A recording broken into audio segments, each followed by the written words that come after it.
I'm going to show you guys the back end of multiple 7-figure ecom brands. The Notion systems, the ad accounts, the team members, everything that other gurus cannot show you. I can't expose the brand names because of my team members and just out of respect, but what I can do is show you absolutely everything behind the brands, and on top of that, rank what is most important to what is least important. To me, it's really important that you guys understand what actually is going to push a needle and what isn't, so you can focus on what's going to get you rich and not what's going to keep you busy. Because in e-commerce, there's about 15 things you can focus on, but 3 of them that are actually going to make you money. So without further ado, let's get into it. So here's the tier list. Now, throughout the video, each and every point, I'll explain more in depth on why we put it where we put it. But just to kind of give you guys an overview, right at the top here, S tier, we have product selection. So ideally, if you have a good product, and I've said this before in other videos, I'll say it again. If you have a good product, you're playing the game on easy mode. The product you pick, the difficulty of the game you play. If you have a very good product, then your ads will work better, your offers will work better, everything will be easier. And if you have a bad product, everything becomes hard. And what the difference between good and bad is, we'll explain, and we explain in other videos, we explain all over the place. But yeah, product selection is definitely S tier. When it comes to the next thing, it's creative strategy and creative volume. Right under products, you have creatives. And I've said this before, and I'll say it again. You do not have winning products, you have winning creatives, right? So if you have really good creative strategy, like good creatives going out, and you have a high volume of good creatives, it doesn't matter what product you pick, you will make money. Now, obviously the product you pick will depict how easy it is to make money. But what I'm trying to say is, with a good creative system and volume, you will make money regardless, right? So that's that. Next one is winning angles and avatar matching. So if you guys are able, this kind of falls into creatives as well, but I wanted to make it its own thing. If you guys are able to depict winning angles, you understand why people are buying, more so the psychology and like more so the eye aspect of things. And you also are able to understand avatars and ICPs and match them. That overall understanding and having that dialed in does make all the difference, and it makes both these two things a lot easier. And again, this ties into these two a lot. So I'd put all this at S tier. If you can get these 3 things down, doesn't matter what you do, you will make money. I cannot stress that enough. A tier, we have offer strategy. That means like coming up with new offers, price, playing around with the price elasticity. Everything under like offer and landing pages does come into your A tier, and I think that's really important. It doesn't mean that when you start off with the product, you obsess over the offer and you try and make it really good, but it does mean that you do want to put some emphasis on it, and as you scale, it's something that becomes very important. Next thing is back-end organization,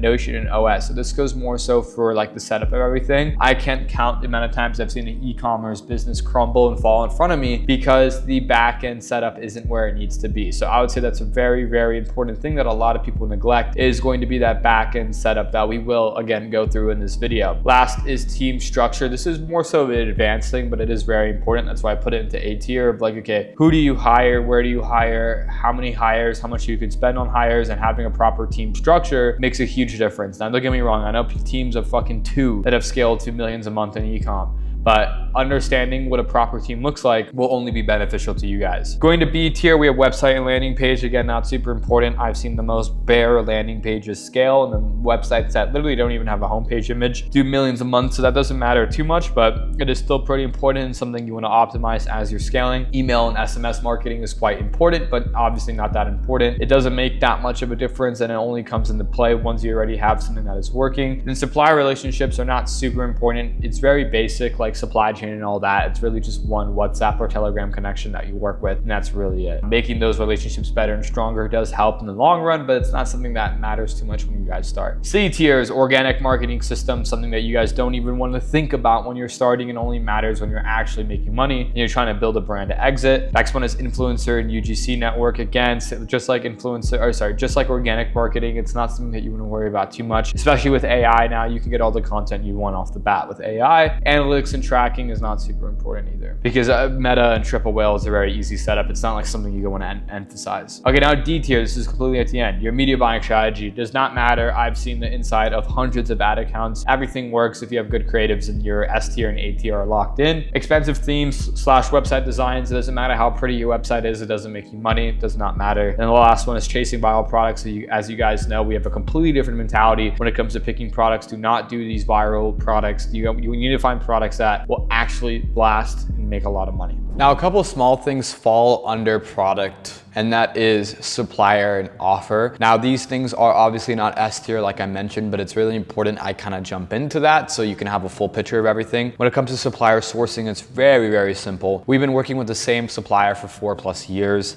They are the best supplier I think I've ever worked with. I mean, obviously we haven't, explored outside of them because they've just been so damn good. And I highly think that a lot of people overcomplicate the supplier process. I'm not gonna spend too much time going over supplier because again, it's not like the hardest thing in the world. However, it's important that you guys have the right supplier. So the same supplier we've been using for 5 years, you guys can find suppliers on AliExpress, Alibaba. There's so many out there. If you look up a specific product, they're out there. If you guys want the exact supplier that we use, we give it away in Brandify. The first link is in bio. But again, like suppliers, a lot of people overlook how simple it is. You don't need a billion different suppliers. You don't need to outreach to 1,000 different people and see who's best, who isn't. You just need to find a supplier that a lot of people are using and reach out to them. Honorable mentions for suppliers are Zendrop. I think Zendrop is a really good company. I know a lot of people use them. We've used them as well here and there, but supplier that we use here, all our brands, first link in bio. Now, under product selection is offer strategy as well. I know offer, again, isn't on the S tier, but it's important to where this is all kind of aligned, if you guys get what I'm talking about. First thing about offer, it doesn't matter what product you're selling, you always want to sell at least 4 to 5x markup. So if you get a product for $10, you should be selling it for close to $50, right? If you get a product for $20, you should be selling it for close to like 80 bucks. You want to have a high markup because if you don't have a high markup, you will not have enough room to acquire the customer because your profit is made in that little gap. So that's the first very important thing. We aim for about a 70% gross margin. As long as you have a 70% gross margin, you're chilling. Understanding your numbers is really important. That comes under offer. So one thing that's really important when it comes to the specific offer that you guys run is understanding your break-even metrics. There's a website that I highly recommend you guys go through. I'll pull it up right now. The website is right here. It's pretty straightforward. It's the break-even ROAS calculator. So understanding your numbers is really important, and that goes under offer. So for example, you can just put your specific thing here. So for some reason they have the tax stuff. That doesn't really matter right now. But if we put all these to none, so we can put the price point. Let's say we're selling something for 60 bucks. We get it for, let's say 7. Shipping costs, okay, 7 will be cost to the customer. So 0 for shipping, 0 for transaction. Other cost is transaction. So this is a good example of your break-even ROAS. This is very, very important, right? You guys can use the same exact website. We use it for all our brands. So we know like where we're at. The lower your break-even ROAS, the better. Let's say you launch an ad and your return on ad spend is a 1.13 in this scenario, you will be break-even, right? However, let's say you're getting like a 1.5 break-even ROAS, you're making money. What we aim for is a 2. If you're getting a 2 break-even ROAS, you're making money. We always try and get a minimum of a 1.3 break-even ROAS. So if we get something for $7, we can sell it for, let's do the math real quick, 50, no. Yeah, so if you get something for $7,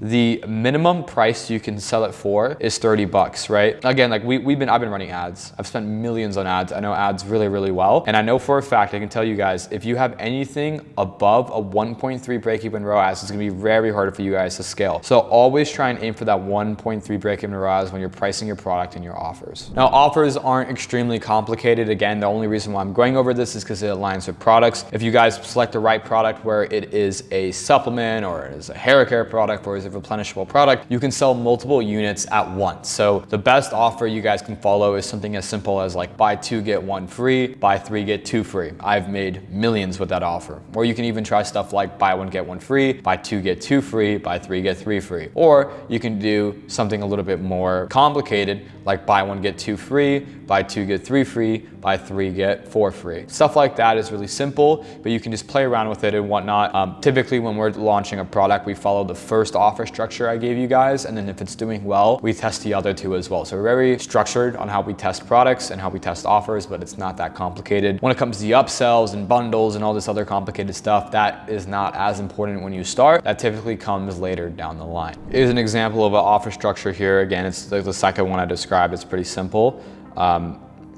Thanks. It's very simple. Buy 1, get 1 free.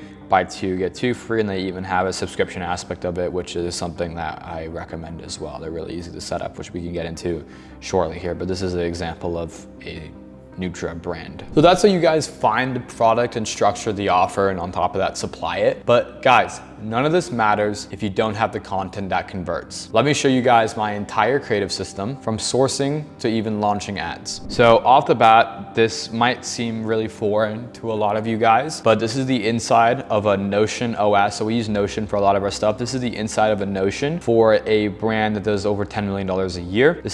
I'll break down some of this stuff here, but this is some stuff that even my higher level people can benefit from. And for my lower level people, no offense, but you can also benefit from this as well. So this is the first thing, is our Facebook content calendar. This shows all the launches that we're doing on a day-to-day basis. So you guys can see 1, 2, 3, 4, 5, 6, 7 launches. That we did a couple launches here. As you guys can see, we're doing multiple launches every single day. The week before that, we were doing a ton of launches as well. So this shows just that. So again, guys, pretty simple stuff. Nothing too complicated, but as you guys can see, I mean, this is a brand that's doing, $10 million a year. It's gonna be a pretty intensive creative system, right? It's no joke. If we keep moving down here, there's a lot of different tabs. I'll show you guys the ones that really matter.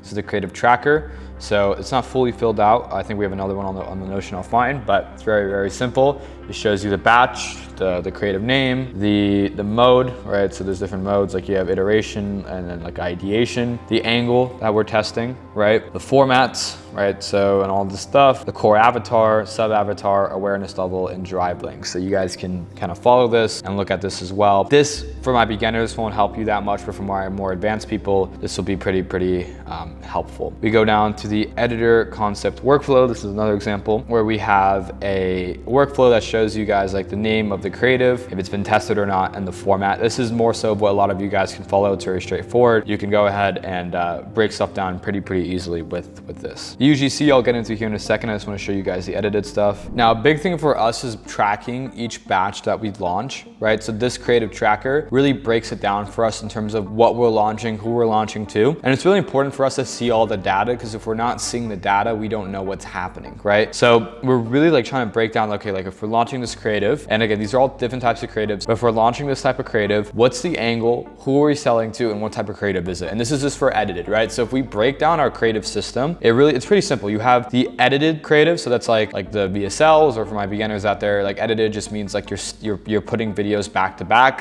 or like you have like a voiceover and then some B-roll over it, just like edited content, right? That's like a majority of the ads you see. And UGC is the other side. So you have edited and then you have UGC. UGC is obviously like non-edited. That's just like you get a video from a creator making a product and you just launch that ad, or you get a video online, right? So for example, if we send our product to a creator, they make a video for us and we launch that video, that's just non-edited. That's like a separate thing of its own. However, if we take all the content we have and we mix and match it and we put like a script over it, we make like a mini edited ad, like a mini edited VSL, that's an edited piece of content. That's what we call the EC, as you guys can see right here, right? So for example, like this one right here, EC, this one is like a stress-based angle, B-roll plus voiceover, core avatar right here, sub avatar right here, and then problem aware. So they already kind of know about the problem, that the awareness level is very important. You guys can take inspo from that. And the drive link of the creative. Now, it's pretty straightforward stuff. It's not overcomplicating anything, whereas we're focusing on what's important, being the awareness level and all that stuff. And yeah, it's really, as long as you have a content calendar and a creative tracker,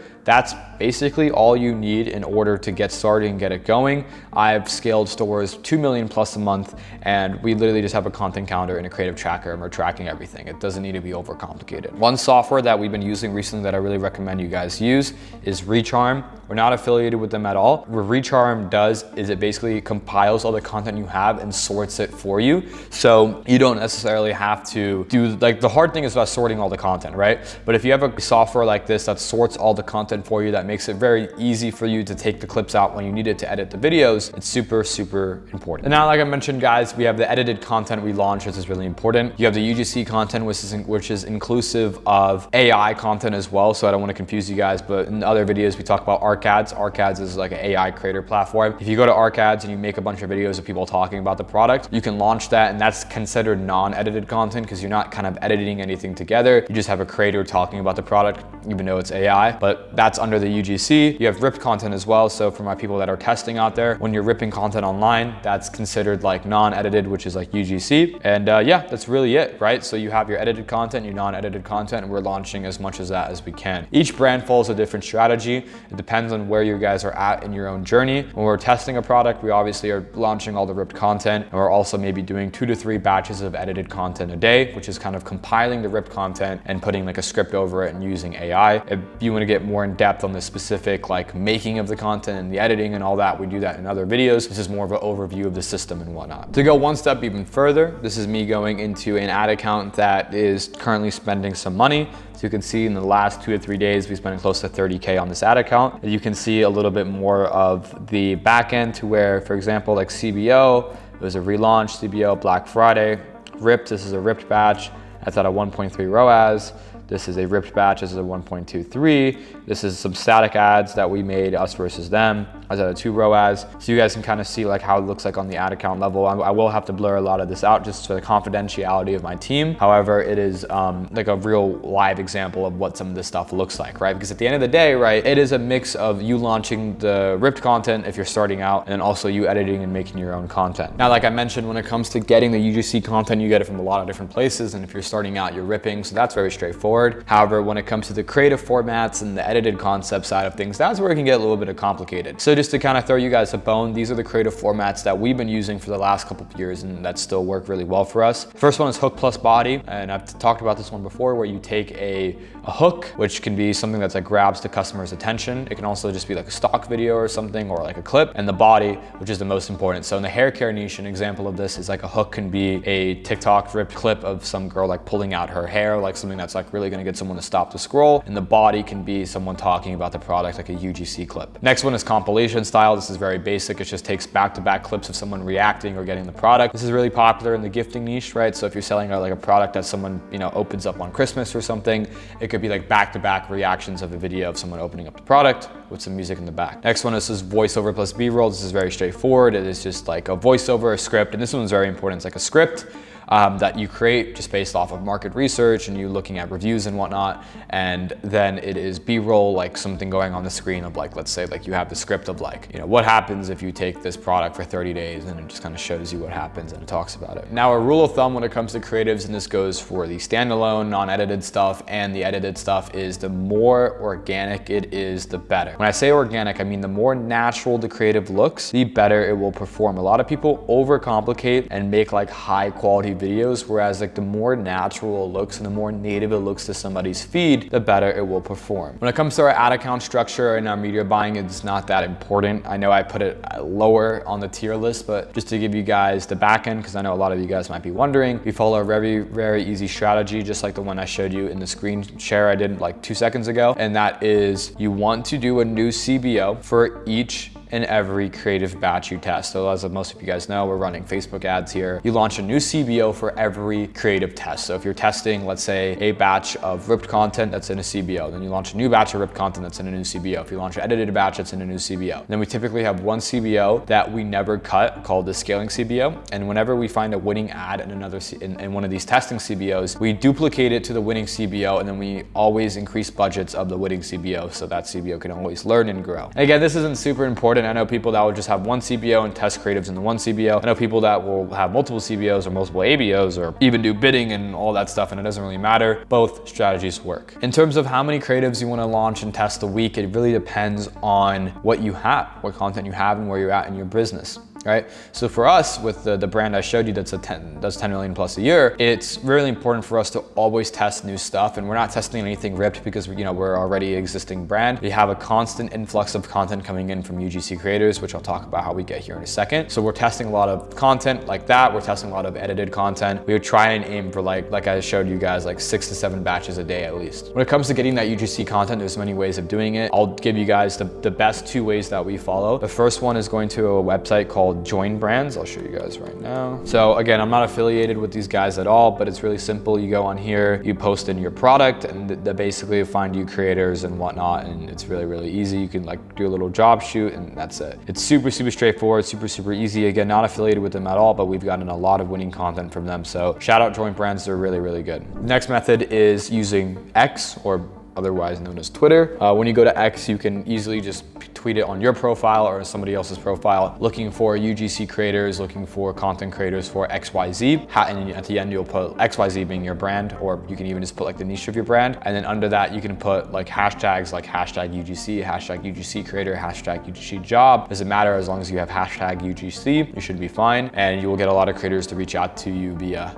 X. Typically, when it comes to these UGC creators, we only pay them like $50 to $200 per batch, depends on the creator. For us, now that we're a bigger portfolio, we have more budget to spend on content. But when starting out, you can pay them $50 to $100 per batch, and you should be fine. This is an example of what the creator tracker looks like, and this is something that you guys can follow when you're getting your own creators. And this is again more high level. This is after you've kind of validated a product and then it's working. You can basically, right here, the name of the creator, where you got them from, joint brands, reached out by. This is just for our team, but you guys don't really need that. The address of the creator, which we'll probably have to blur this, the name of the product that you sent them, and if it delivered, the tracking link, right? And then the drive link of the content. The reason why this is important is because if you're working with a lot of creators and you're sending out a lot of products, a lot of the times the creators will get the product and they'll forget to post, so they'll forget to make the content, and they need a follow-up. So if you have this sheet, it's very easy to follow up with them, because you know, like, okay, if it's delivered to them, you can see it's delivered, but you don't have the drive link, you can then go ahead and follow up with them. So for example, this creator here, Matt, he has the product, but we don't have the drive link, meaning he hasn't made the content. So we need to go ahead and follow up with Matt to make sure we get the content. Now, let's say you have creatives coming in, you have the proper media buying, stuff is working. How do we scale and how have we scaled?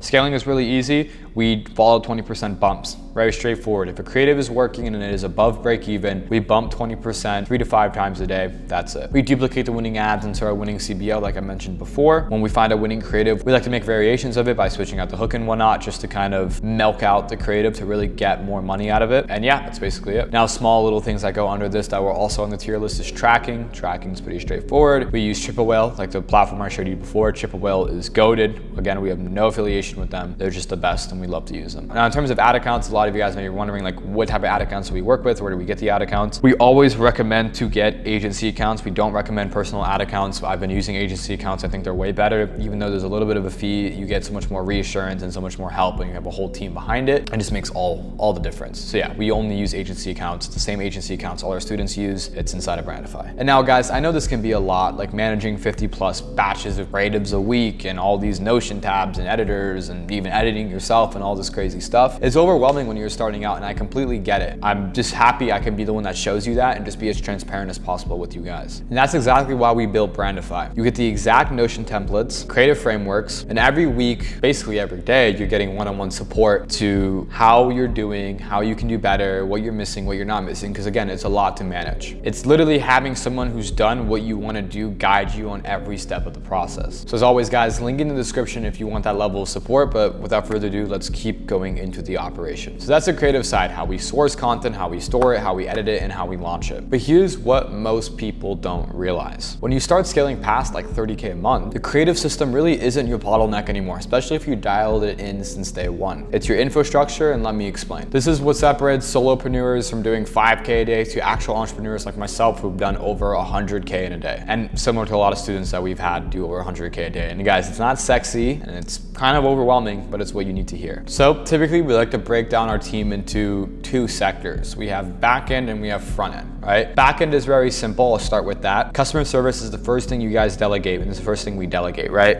So a lot of people get it backwards to where they just go onto Upwork and they start looking for customer service reps. It's not what you want to do. You want to start with a customer service manager. And again, all these you can find on Upwork. I think Upwork has supplied like 80% of our team. So you find a customer service manager on Upwork. They're very, very simple. So they're very cheap too, a couple $100 a month, depending on where in the world they're from. But they'll set up all the backend, Zendesk, operations, all the customer service stuff. You don't even need to know it yourself. You just need to get a customer service manager. Then you get a couple customer service reps. Again, very straightforward. A couple $100 a month. You can get 2 reps, so you can get a manager, and then boom, your CS is handled. And I'm not going to go too much into customer service because there's not much to it. It's pretty straightforward. As long as you have a good customer service manager and he's giving you reports every week on the tickets you guys are getting, how things are going, and like what customers are complaining about, what your response time is, and all the basic stuff, which again, all these people on Upwork already know how to do. You just have to ask them for it. Everything is automated and easy. So I'm not gonna spend too much time on that because that doesn't require too much expertise. I'm gonna talk more about the other side of things, which is the marketing side. So once you kind of got your CSM dialed in, customer service manager dialed in, it comes into the marketing side of things, and this is where it gets a bit hard. So you always want to delegate from what is the most tedious and then go down from there. So with marketing, it's obviously going to be the editing, right?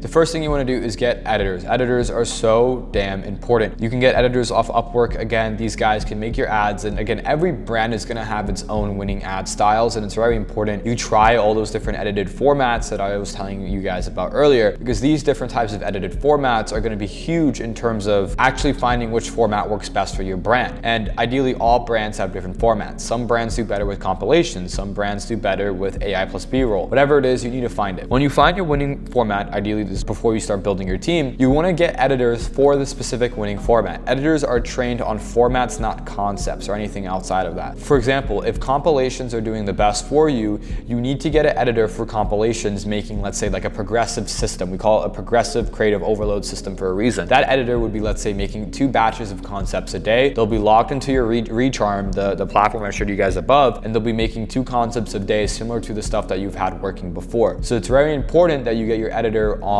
your creative system, on your Recharm, making a progressive creative effort on what is already working. After getting your editors, you have, let's say you have 2 editors, both doing the same or different formats, but editor 1 is doing 2 batches a day, editor 2 is doing 2 batches a day. Now you have 4 batches a day going up. You want to get what we like to call a creative manager or some sort of creative strategist. So this again can be found on Upwork, or it can be found on X as well. I want you guys to remember you can hire any sort of marketing role on X. There's a lot of them out there, and you can find a lot of them out there. When these creative managers are so clutch, right? All they're gonna do is overlook the editors, making sure the editors are actually putting out good content. They're constantly using new scripts, and depending on what creative style is doing best for you, up until this point, you've been making your own scripts, you've been making your own concepts. So what this creative strategist is gonna do is basically fill in your shoes by start making their own scripts, start making their own concepts, start doing the customer research. And again, a lot of the people you hire off Upwork for these pre-existing roles already come in with systems that already work, which is really good for you. And as long as you have the Notion organizing everything, you can see everything that's happening, and that's the most important part. Next thing you guys can hire is a junior media buyer. Junior media buyers are huge. They essentially are just gonna be launching